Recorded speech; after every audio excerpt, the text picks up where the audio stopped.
ఒక దట్టమైన అడవి మధ్యలో ఒక తుఫాను రాత్రి సమయంలో ఎవరో ఒక చిన్న నిస్సహాయ పిల్లి పిల్లను నిర్దాక్షిణ్యంగా వదిలి వెళ్లారు.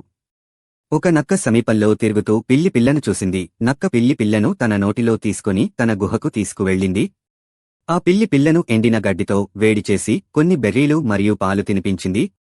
రోజులు గడిచాయి, వాటి మధ్య బంధం మరింత బలపడింది. కాని ఒకరోజు ప్రమాదం వచ్చింది. అడవి తోడేళ్ల గుంపు తమ గుహ చుట్టూ చేరాయి. ఆహారం కోసం వాసన చూసింది. అతను పిల్లి పిల్లను త్వరగా చెక్క పండ్ల పెట్టెలో ఉంచి సమీపంలోని నదిలోకి నెట్టాడు. అతను తోడేళ్ల దృష్టి మరల్చాడు, వాటిని పెట్టె నుండి దూరంగా నడిపించాడు. నక్క ధైర్యంగా తిరిగి పోరాడి కాని పోరాటంలో తీవ్రంగా గాయపడింది. ఇంతలో ఆ పిల్లి పిల్ల నదిలో తేలుతూ వచ్చింది. చివరికి అది ఒక చిన్న గ్రామానికి చేరుకుంది. ఒక దయగల వృద్ధుడు ఆ పిల్లి పిల్లను చూసి పిల్లిని రక్షించి దానిని తన ఇంటికి తీసుకువెళ్లాడు.